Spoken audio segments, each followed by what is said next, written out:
ഇവിടെ ജോസുകുട്ടി പ്രധാനമായും സൂചിപ്പിച്ചതുപോലെ ഇത് കേവലം ഒരു വ്യാപാര തർക്കമൊന്നുമല്ല, ഇതൊരു രാഷ്ട്രീയ യുദ്ധമാണ്. ജോസുകുട്ടി തന്നെ പറഞ്ഞതുപോലെ ഇതൊരു അമേരിക്കയുടെ സാമ്രാജ്യത്വ രാഷ്ട്രീയത്തിന്റെ പ്രതിഫലനമാണ്. ആ സാമ്രാജ്യത്വ രാഷ്ട്രീയം എന്ന് ലളിതമായി പറഞ്ഞാൽ അമേരിക്കയ്ക്ക് ആഗോളതലത്തിൽ മേധാവിത്വമുണ്ട്. ആ ആഗോളതലത്തിലുള്ള മേധാവിത്വം അമേരിക്കയ്ക്ക് നഷ്ടപ്പെട്ടുകൊണ്ടിരിക്കുകയാണ്.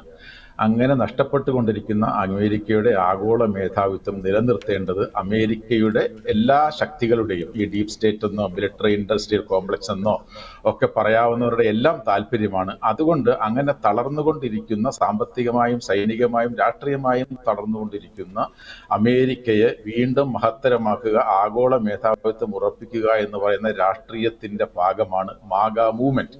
Make America again. Make America great again എന്ന് പറയുമ്പോൾ തന്നെ നമുക്ക് അതിനകത്ത് ഉണ്ടല്ലോ, അമേരിക്കയെ വീണ്ടും മഹത്തരമാക്കുക. അമേരിക്കയെ വീണ്ടും മഹത്തരമാക്കുക എന്ന് പറഞ്ഞാൽ ഇപ്പോൾ അത്ര മഹത്തരമല്ല എന്നാണല്ലോ അതിന്റെ അർത്ഥം.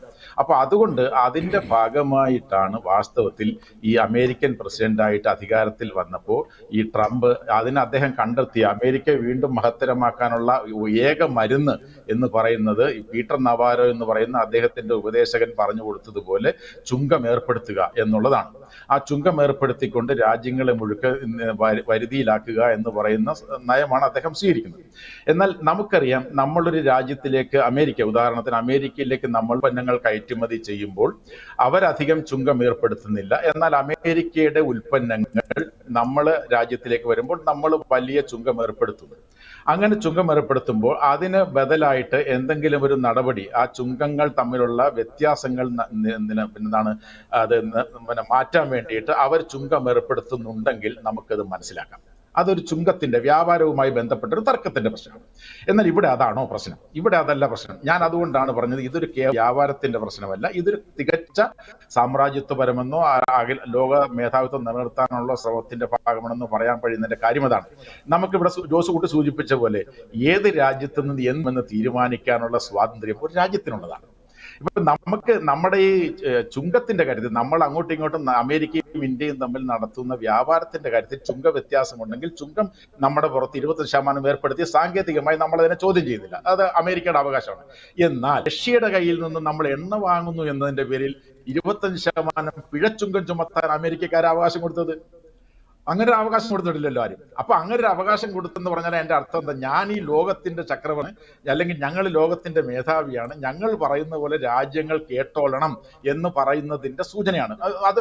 അത് ഒരു കാര്യം എന്ന് മാത്രമാണോ? അത് മാത്രമാണോ പറഞ്ഞത്? ഈ ഇന്ത്യ റഷ്യയുടെ നിന്ന് എണ്ണ വാങ്ങുക മാത്രമല്ല, ആയുധം വാങ്ങുക മാത്രമല്ല ചെയ്യുന്നത്, അവർ ബ്രിക്സ് എന്ന് പറയുന്ന അമേരിക്കൻ വിരുദ്ധം എന്ന് പറഞ്ഞാൽ അമേരിക്കയുടെ ആഗോള മേധാവിത്വത്തെ ചോദ്യം ചെയ്യാൻ തയ്യാറായി നിൽക്കുന്ന ഒരു പ്രസ്ഥാനത്തിന്റെ ഭാഗമാണ് ഈ ഇന്ത്യ എന്നുള്ളത് കൊണ്ട്, അതുകൊണ്ടും കൂടിയാണ് ഞങ്ങൾ ഈ പിഴച്ചുങ്കം ഏർപ്പെടുത്തുന്നത് എന്ന് മാത്രമാണ്. ബ്രസീലിന്റെ മേലും ചുങ്കം ഏർപ്പെടുത്തിയത് അതാ ഞാൻ പറയാൻ പറയുന്നത്. ഈ ആഗോള മേധാവിത്വത്തെ ചോദ്യം ചെയ്യാൻ ആളുകൾ തയ്യാറായി നിൽക്കുന്നു, അല്ലെങ്കിൽ ഞങ്ങളുടെ മേധാവിത്വത്തെ ആരും ചോദ്യം ചെയ്യാൻ പാടില്ല എന്നുള്ളതുകൊണ്ടാണ് ബൊൾസനാരോ എന്ന് പറയുന്ന ഈ ബ്രസീലിലെ ട്രംപ് എന്നറിയപ്പെടുന്ന അവിടുത്തെ പ്രസിഡന്റ് തെരഞ്ഞെടുപ്പ് അഴിമതി നടത്തിയതിനെതിരായിട്ട് കേസ് നടത്തിക്കൊണ്ട് 50% ചുങ്കമാണ് ഏർപ്പെടുത്തിയത്.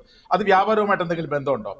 കാനഡ എന്ന് പറയുന്ന രാജ്യം ഞങ്ങൾ പാലസ്തീൻ എന്ന് പറയുന്ന രാജ്യത്തെ സെപ്റ്റംബർ മാസം അംഗീകരിക്കും എന്ന് പറഞ്ഞു. അപ്പൊ അവർക്കെതിരെയും ചുങ്കം ഏർപ്പെടുത്തി എന്ന് പറഞ്ഞാൽ എന്റെ അർത്ഥം എന്താ? ഇത് വ്യാപാരമല്ല, മറിച്ച് രാഷ്ട്രീയമാണ്. അങ്ങനെയാണെങ്കിൽ, വ്യാപാരത്തിന്റെ പ്രശ്നമാണെങ്കിൽ അമേരിക്കക്കെതിരെ തന്നെ ചുങ്കം ഏർപ്പെടുത്തേണ്ടി വരത്തില്ലേ? റഷ്യയിൽ നിന്ന് എണ്ണ ഇറക്കുമതിന്റെ കാര്യത്തിൽ അവിടുന്ന് ഫെർട്ടിലൈസേഴ്സും യുറേനിയവും ഇറക്കുമതി ചെയ്യുന്നുണ്ട് അമേരിക്ക. യൂറോപ്യൻ യൂണിയൻ ഇറക്കുമതി ചെയ്യുന്നുണ്ട്, ചൈന ഇറക്കുമതി ചെയ്യുന്നുണ്ട്, തുർക്കി ഇറക്കുമതി ചെയ്യുന്നുണ്ട്. ഇവർക്കെതിരെ എന്താ നടപടി എടുക്കാത്തത്? അപ്പൊ എന്ന് പറഞ്ഞാൽ അതിന്റെ അർത്ഥം ഇതെന്ന് പറയുന്നത് ഇന്ത്യ എന്ന് പറയുന്ന രാജ്യത്തെ പിന്നെ ഭീഷണിപ്പെടുത്തുകയും സമ്മർദ്ദത്തിലാക്കുകയും ചെയ്തുകൊണ്ട് കാര്യങ്ങൾ നേടാൻ വേണ്ടിയിട്ടുള്ള ഒരു പ്രവർത്തനത്തിന്റെ ഭാഗമാണ്. അത് വാസ്തവത്തിൽ ഞാൻ പറയും, നമ്മൾ വാസ്തവത്തിൽ ഈ കുറച്ചുകൂടി കോഷ്യസ് ആയിട്ട് ഈ ട്രംപ് എന്ന് പറയുന്ന പ്രസിഡന്റ് അധികാരത്തിൽ വന്നപ്പോൾ നമ്മൾ ഇരിക്കണമായിരുന്നു. കാരണം എന്താണ്?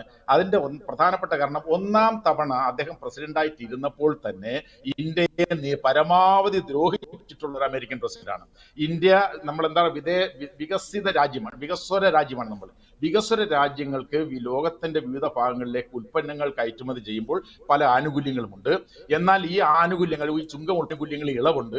എന്നാൽ ഇദ്ദേഹം ഒന്നാം ഭരണകാലത്ത് അദ്ദേഹം ചെയ്ത് ഇന്ത്യ എന്ന് പറയുന്ന രാജ്യത്തെ വികസ്വര രാജ്യത്തിന്റെ പട്ടികയിൽ നിന്ന് വെട്ടി വികസിത രാജ്യമാക്കി.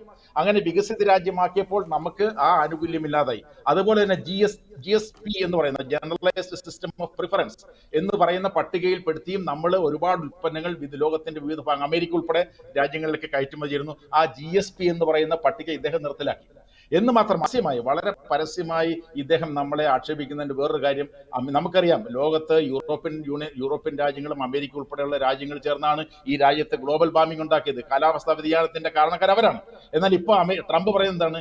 ഇന്ത്യയും ചൈനയും റഷ്യയുമാണ് ഈ ആഗോള താപനത്തിന്റെ കാരണക്കാരെന്ന. വാസ്തവം അതാണോ സത്യം? അപ്പൊ അങ്ങനെ ഉള്ള യാഥാർത്ഥ്യവുമായി ബന്ധമില്ലാത്ത കാര്യങ്ങൾ പറഞ്ഞു ആക്ഷേപിക്കുന്ന, ഒന്നാം ഭരണകാലത്ത് തന്നെ ആക്ഷേപിച്ചയാള്, ഒരു ട്രാൻസാക്ഷനിസ്റ്റ് ആയിട്ടുള്ള പ്രസിഡന്റ്, അൺപ്രഡിക്റ്റബിൾ ആയിട്ടുള്ള പ്രസിഡന്റ്, സ്വന്തം കാര്യം മാത്രം നോക്കുന്ന ഒരു പ്രസിഡന്റ് അധികാരത്തിൽ വരുമ്പോൾ നമ്മൾ കുറച്ചുകൂടി കോഷ്യസ് ആയിട്ടിരുന്നെങ്കിൽ നമുക്ക് ഈ പ്രശ്നത്തെ നേരിടാൻ കുറച്ചുകൂടെ ഒരു തയ്യാറെടുപ്പ് നടത്താൻ കഴിയുമായിരുന്നു. നമ്മൾ കരുതി, അതാണ് നമ്മുടെ നയത്തിന്റെ ഒരു പ്രശ്നം അവിടെ ഉണ്ട് എന്ന് എനിക്ക് തോന്നുന്നു. നമ്മൾ കുറച്ചുകൂടി റിയലിസ്റ്റിക് ആയിട്ടുള്ള നമ്മുടെ കഴിവ് എന്ന് മനസ്സിലാക്കിക്കൊണ്ട് ഉള്ള വിദേശ നയം കരുപ്പിടിപ്പിക്കുന്നതിൽ നമ്മൾ പിന്നെ അവിടെ ഒരു പരാജയം ഉണ്ടായോ എന്നുള്ള കാര്യത്തിൽ നമ്മൾ പരിശോധന നടത്തും.